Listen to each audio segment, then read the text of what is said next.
Will you turn with me in your Bibles to the Gospel of Mark, chapter 5?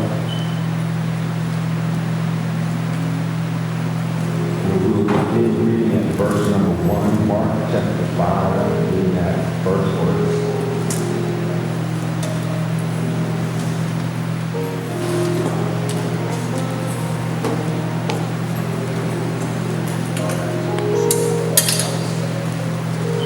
In the title of the sermon, my brothers and sisters, this is what it sounds like when moms cry.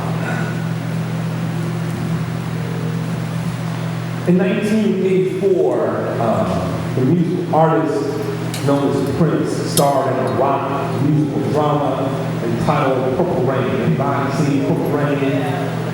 You remember Purple Rain, Prince plays the protagonist character known only as the Kid. The Kid is a musician who uses music to escape an abusive and troubled household. And his extreme attempts to reject everything associated with that excessively strict and abusive household, the Kid recreates abusiveness in a different form everywhere he goes. He's emotionally distant from those around him. He refuses to listen to the ideas and the songs of the other members of the band. He even hits his lover when things doesn't go the way he wants them to. And in the movie, there comes a point where the Kid is looking at the life that he's created for himself and how he's actually recreating the abuse that he suffered at the hands of his father, and he has to make a decision about whether or not to be different, whether he's going to be better than he has been. And that moment in the film is punctuated with the hit song, When Doves Cry. If you don't remember the song, the chorus says, "How can you just leave me standing alone in a world that's so cold? Maybe I'm just too demanding. Maybe I'm just like my father, too bold. Maybe I'm just like mama." Somebody remembers that song. She's never satisfied. Why do we scream at each other? This is what it sounds like when doves cry. My brothers and sisters, that it is that moment, that pivotal moment where he has to decide that the song comes into play. And so in light of what's happening in the nation and what's happening in our city, I want to borrow this line from Prince and say this is what it sounds like when mobs cry. My brothers and sisters, it's approaching 10 months now since that awful Saturday in August when Derek Wilson shot Mike Brown dead in the streets of the Canfield Apartments in Ferguson, Missouri. And after that happened, we saw people respond first to the initial stonewalling by the police, and then secondly to the non-indictment of the officer with destruction of property. First, there was a Quick Trip that was on the corner that was burned out. Then liquor stores and payday lending stores were smashed. Then police cars were smashed. And buildings set on fire. My brothers and sisters, I want to say this is what it looks like when mobs cry. In Baltimore recently, we've seen after the murder of Freddie Gray that the police officers initially, again, lied to the people, telling them that Mr. Gray must have already severed his spine when they arrested him. And I wonder sometimes how stupid they think we really are, because they chased this man so far, and they were saying this man escaped, was running from the police with a severed spine. It didn't make sense. The police were lying to the people about what happened, trying to cover their own tracks. And in the midst of the stonewalling that happened, the people in Baltimore rioted, burning down the CVS and destroying buildings and property, my brothers and sisters. I want to say this is what it sounds like when mobs cry. And in the midst of all that's happening, with all of the police brutality and police killings that have happened around the country, the city of Cincinnati has been shown in an excellent light as our elected officials and our police officials have gone around the country talking about how wonderful police community relations in Cincinnati are. The Attorney General came to Cincinnati and talked about Cincinnati being the beacon light of what's possible when the community and police collaborate, my brothers and sisters, and almost as if the city was trying to tell on itself. As soon as this happened, as soon as the Attorney General came here and celebrated how great Cincinnati was, we started the recent killing spree of, as we said, 8 people murdered in 11 days, my brothers and sisters. The city screaming out, things aren't as great as everybody wants to make it appear to be. Because this is what it sounds like when mobs cry. My brothers and sisters, if you paid attention to the news while all of this is going on, then you've seen an interesting phenomenon happen. That there have been attempts by politicians, there have been attempts by members of the federal government, even our own beloved President Obama. There have been attempts by black pastors and attempts by community leaders to distinguish between the good protesters and the bad protesters. There have been attempts to distinguish, if you will, between the Isaacs and the Ishmaels in the protest community. There have been attempts to say that there are these peaceful protesters who we celebrate, who are model citizens, who are leaders in this movement, and then there are the others. They are those who are destructive. They are, if you will, try to demonize the second group as being rioters and opportunists. In an attempt to try to separate and segregate these demonic individuals out of the community. And my brothers and sisters, I want to say that is what's happening in the text. As we enter the text, the same attempt to separate and segregate, my brothers and sisters. Jesus, as we enter the story, Jesus is going to the other side. And you know about the folks that live on the other side. There's always the other side, whether it's the other side of the street or it's the other side of town or down south, it's often the other side of the railroad tracks. There's always the other side. And Jesus is going, in this case, to the other side of the sea, to the folks that live on the other side. And as Jesus goes over to the other side, my brothers and sisters, what you got to understand about the people on the other side is that they are living in the same oppression that the people on this side are living in.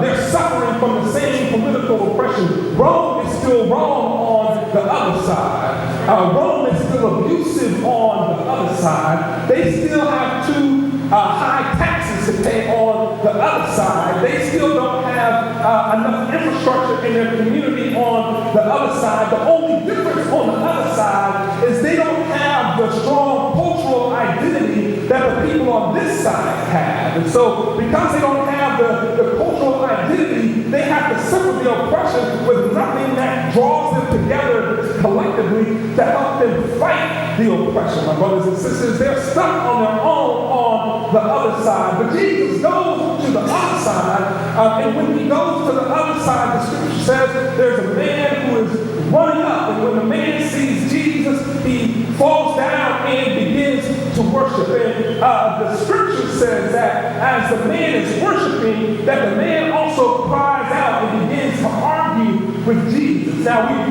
I've preached through this before, so you might remember me saying that what I believe is happening is as the man is worshiping, the demons inside the man are talking to Jesus. My brothers and sisters, it's just a reminder for us every once in a while when life is beating you down, when it feels like the situations in your life are too heavy on you, and you can't even seem to wrap your mind to think about, let alone talk about what's happening. Maybe what you ought to do is just fall down on your knees and worship and let your issues have a conversation with Jesus, and you just stay out of it. You just worship and let Jesus talk to your situation. The man is worshiping and the demons are talking to Jesus, my brothers and sisters. And this is where the text became interesting to me. I was reading this again last night, and I saw this, and I had to stop what I was doing and come to the office to really dig into this, because I realized, number one, this is the only time in the text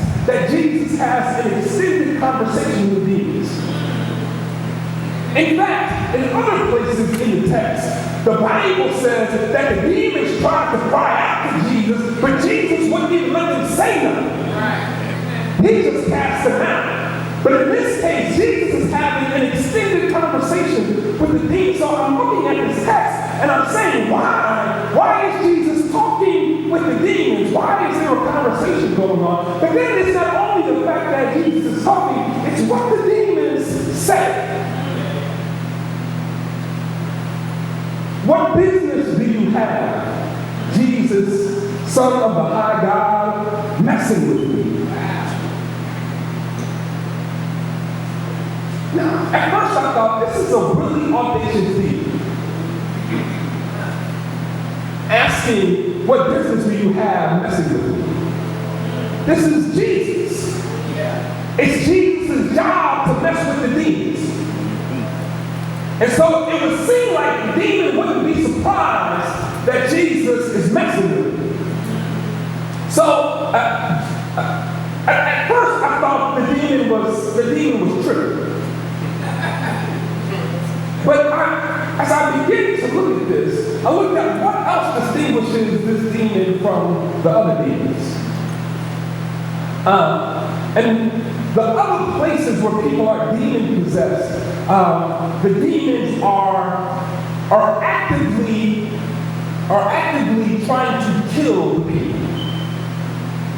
You remember the boy who was demon possessed, his father, he has a son who's demon possessed, and he brings it to the disciples because Jesus is away praying, and he comes to the disciples, and the disciples can't cast out the demon, and so Jesus comes back, and the disciples say, Jesus, we need you because this father brought his son to us, and we couldn't cast out the demon.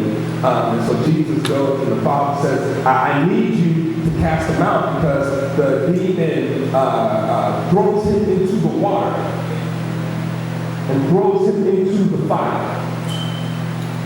What the demon does is intentionally and deliberately harming the boy's life. And then I look at what's happening with this demon, and this demon doesn't seem to be killing this man. In fact, what the scripture says is the man is out of his mind.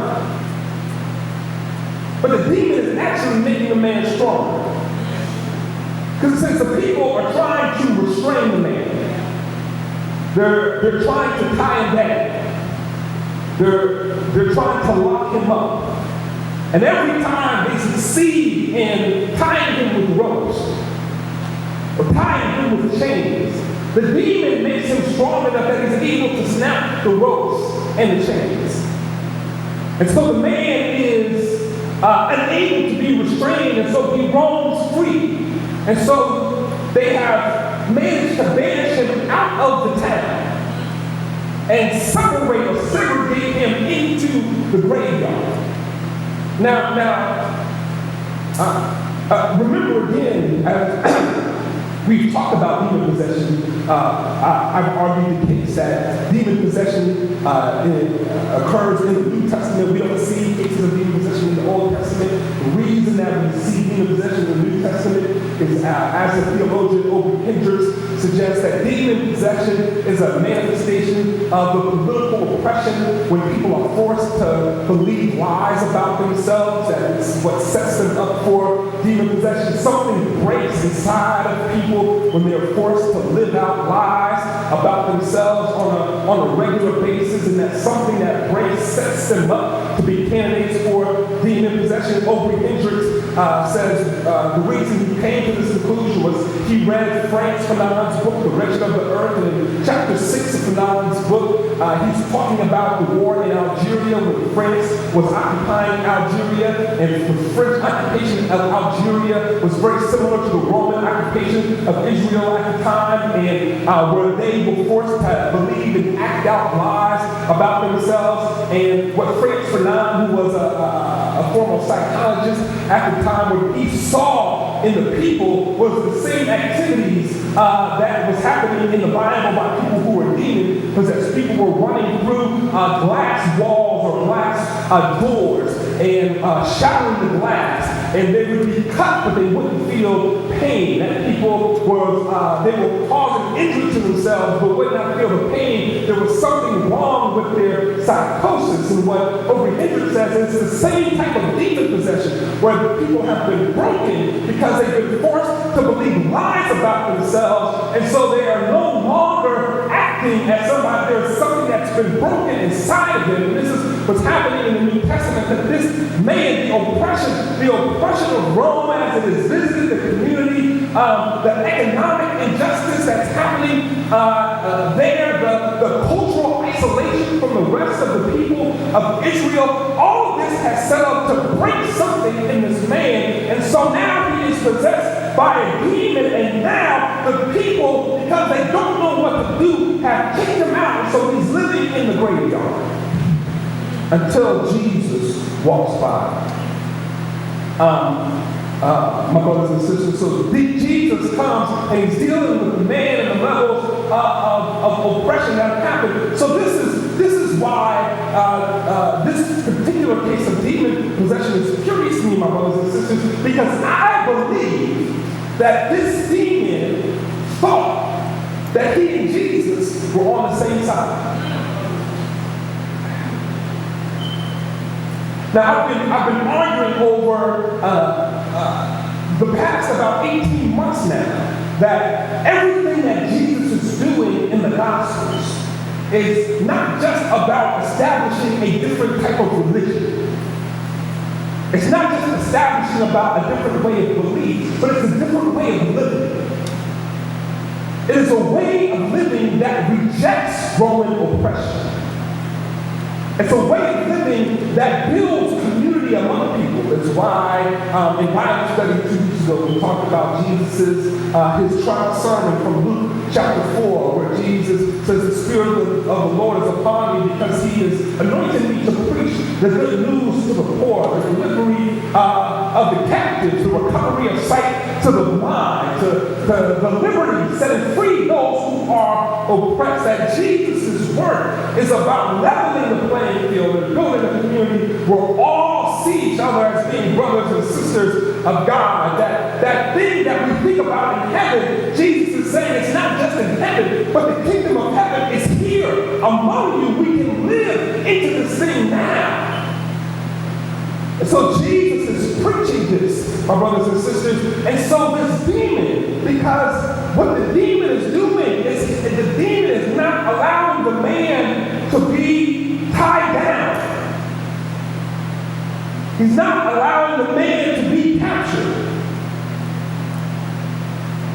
He's giving the man a sense or an illusion of freedom.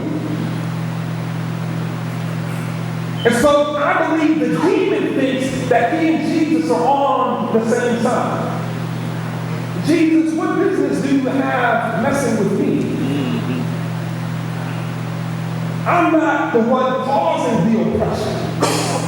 I'm the one that's keeping this man free. Everybody else is trying to tie the man down, and I'm the one that keeps liberating him. My brothers and sisters, it's similar to the conversations I had when I was walking the streets of Ferguson with gang members, people who admitted to me that they were a part of gangs and the work that they've been doing. Rev, why you gotta talk to us? Why are you talking to us? It's the police that are causing problems. We're just finding ways to get folks, to give them the power to fight back against the police. Rev, why are you here? What have you got to say to us? We've been doing more in the streets than any church has. What is it that you are coming to us and saying to us? We are actually doing something positive out here. Why are you messing with us, Rev? Take your shiny shoes and your suit and go on somewhere. My brothers and sisters, it's the same cry that emerges from the text. Why are you messing with us?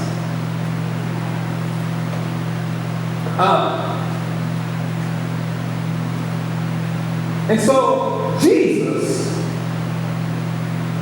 actually engages in a conversation. And this is why I believe the demon might think it was on the same side of Jesus. And this is why I believe Jesus doesn't totally disagree with the man. Because Jesus doesn't just cast the demon out. Jesus actually negotiates with the demon. Where in the Gospels have you seen Jesus negotiating with demons before? Where in the Gospels do you see, you remember when Jesus was tempted by the devil? He had been in the wilderness for 40 days and 40 nights fasting and praying. But then the devil comes to him and says, Jesus, I know you're hungry. Why don't you take this stone and make the stone cornbread so you can have something to eat? And Jesus says, no, man does not live by bread alone. And the devil says, well, Jesus, all of the kingdoms of the world I can give to you. All you have to do is bow down to me. He says, no, only worship God, God alone. He says, well, Jesus, if you are who you say you are, if you're really as bad as you think you are, why don't you go ahead and jump off the temple? And let's see if because the Bible says, this is what the devil says, the Bible says, he will give his angels charge over you to protect you in all your ways. They shall bear you up in their hands so you don't dash your foot against a stone. That's what the Bible says, Jesus. So why don't you go ahead and prove that you are who you say you are? Prove that the Bible is right. Jesus, no, you should not. What I'm saying, my brothers and sisters, is that Jesus is not in the habit of negotiating with demons. But in this passage, Jesus negotiates with this demon, which leads me to believe that maybe Jesus understands that this demon isn't exactly on the opposite side. They may have some different ways that they're going about this, but they're going after the same thing. It's the deliverance from oppression. And so the negotiation that Jesus and the demons, Jesus and the rowdy mob have, Jesus seems to say, my brothers and sisters, if you let me use my sanctified imagination, y'all ain't got to go home, but y'all got to get out of this man. And the demons say, well, Jesus, if we can't be in this man, at least let us go into the pigs. And so Jesus lets the rowdy mob leave the man alone and go into the pigs. And the Bible says that it was worse for the pigs than it was for the man. Because while the man was hurting himself, the pigs ran off the cliff and killed themselves. My brothers and sisters, what I'm trying to say is this Jesus, oh, what a wonderful child, Jesus, so tender, meek and mild. Jesus, let the rowdy mob destroy the property in order to save the person. The property didn't matter to Jesus. He didn't care about what happened to the pigs. Jesus was there for the person. And saving the one man's life was more important than the whole herd of pigs that were on the hill. And so Jesus tells the rowdy mob, go into the pigs. And the pigs are destroyed, but the man is saved. Now, when the townspeople hear what happened, at first they're amazed that the man that they could not control, the man that they could not tie down, the man that they could not chain up, was sitting in his right mind, dressed in regular clothes, having intelligent conversation. Nobody else could reach the man, but Jesus reaches the man and puts him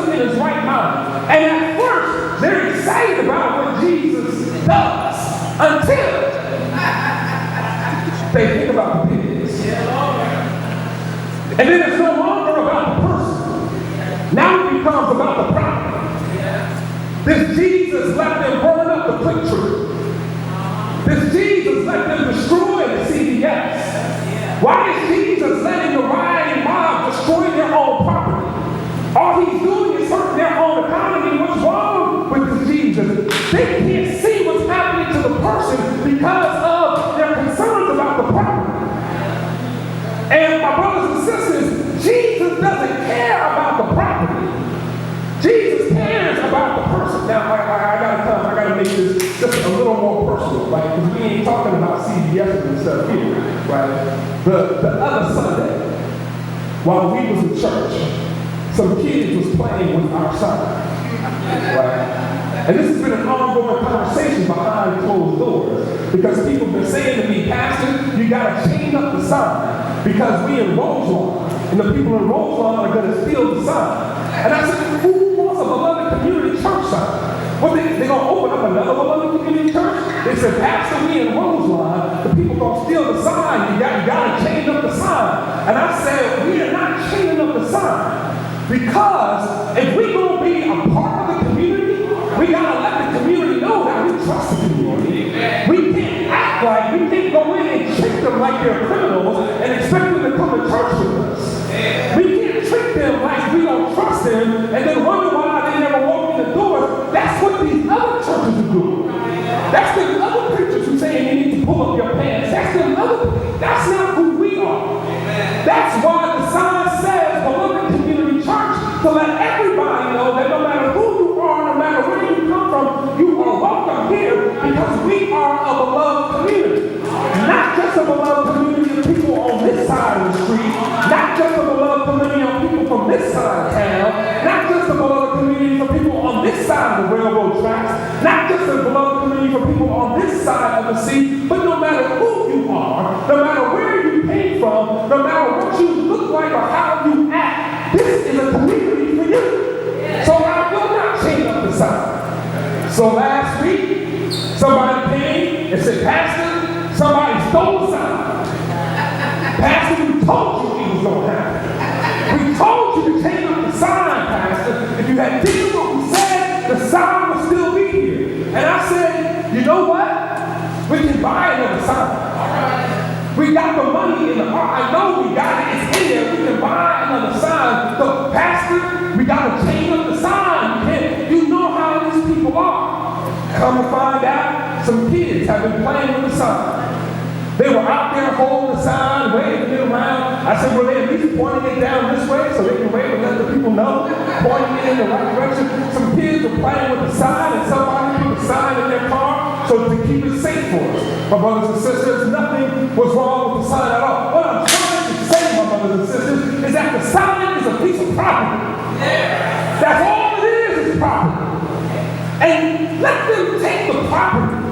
Let the property be destroyed. We're not here for property. We're here for people. And if they destroy all the property, and if they burn all the property down, and the people get saved, and God's will is being done, my brothers and sisters. Now, I've been out there on the front lines, and I've been one of the people peacefully protesting, and sometimes I wonder if I'm the one who's lost my mind. Sometimes I wonder when I think about the stakes that are really, what's really at stake here, I wonder if the people burning down the property actually have a better sense of what's going on. Especially when I look at what's happening in American history. Because we did not peacefully protest when England was trying to tax us without representation. That was not a peaceful protest. The Boston Tea Party was not about people carrying signs and drinking tea. They actually destroyed some property and threw it into the harbor. The Revolutionary War was not a peaceful protest. And they did not just destroy property, they went and they killed people. And they'll fight for freedom. They realized, my brothers and sisters, that it was better for them to die on their feet than to live on their knees. I think James Brown said something about that. My brothers and sisters, that this country was founded on people standing up and fighting for what was right. That was not people going into the middle of battlefields. If you go to Gettysburg, that was not the site of a peaceful protest. It was a site of a bloody massacre where people fought and they died, where property and land was destroyed in order to fight for the preservation of the Union. Some things are just worth fighting for. And how can we say that the lives of our young people, the lives of our brothers and sisters, the ones who look like us, the ones who grew up with us, the ones who go to school with our kids, that their lives are worth somebody's ending up and fighting for? And if nobody who's elected is going to fight for them, and if the people who are supposed to be protecting them choose to prey on them instead of protect them, then maybe a CVS does need to get burned up somewhere. Maybe some property does need to be destroyed until somebody wakes up and see that what we're losing is much more valuable than the property people want to complain about. My brothers and sisters, Jesus in this text allows the demons to destroy the property because the property is more important. So I said Jesus and the demon were kind of on the same side. And this is why Jesus and the demon were kind of on the same side. Because what the demon was doing, while it was trying to liberate the man from the other oppression, it was recreating a type of oppression inside the man, where the man could not be free internally because the turmoil, what it cost for him to fight for his freedom against the other people was so much that he was hurting himself in the process. And so what Jesus has to do is Jesus has to liberate him internally, so not only is he free externally, but he's free internally as well.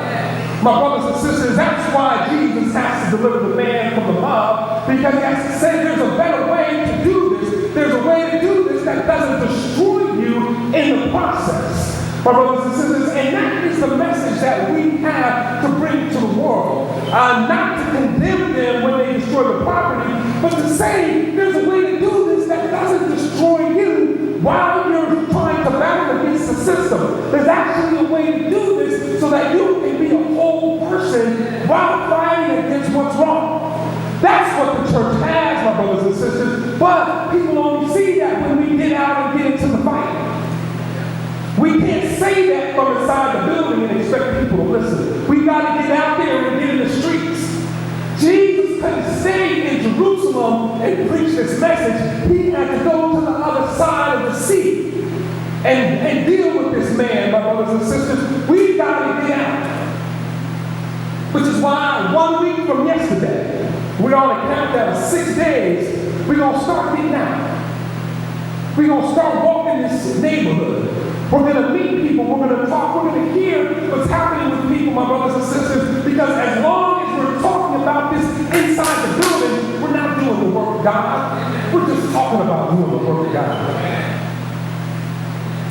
And Jesus didn't say that when it was time to decide who would get into heaven and who didn't. Jesus didn't say you get in because you talk about feeding the hungry. He didn't say come on in because when I was thirsty you talked about giving me water. He didn't say come in because when I was sick and in prison you preached a sermon about coming to visit me. He didn't say come in because when I was naked you collected an offering to clothe me. He said you actually did the work. And somebody's got to go out and do the work, my brothers and sisters. Prince in Purple Rain, he had the moment when doves cried, when he had to decide, was he going to recreate the oppression that he had grown up in a different way in his life. And he sang this song as a way of saying that he's trying to break out of that, to find a new way of being and living and loving, my brothers and sisters. And we got to ask ourselves the same critical question. Are we going to allow the same oppression to be recreated by our judgment? Are we going to allow the same oppression to be recreated by our silence? Are we going to allow the same oppression to be recreated created by our inactivity?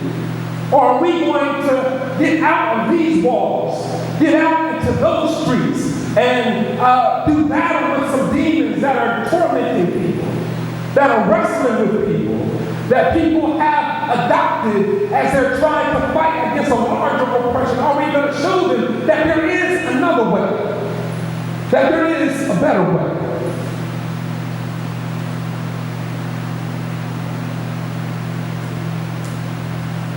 We have a practice that we call response to the word.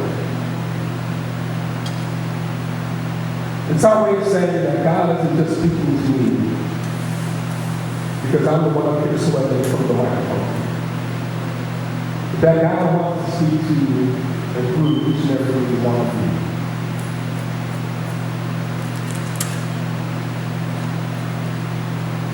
So maybe there's a word I want to be shared that God has just for you. We don't want you to keep it to yourself. We want you to find it from your neighbor and share with them what God is sharing with you. Because as you share it with them, it helps that word to sink in deeper, to plant itself more firmly, so that it can sprout and produce fruit. And also because your friend or neighbor may be wrestling and may not be able to get through to what God is saying to them. And they may need to hear what God is saying to you to help unlock what God is saying to them. So I want you at this time find 2 or 3 people and share with them your response to this word.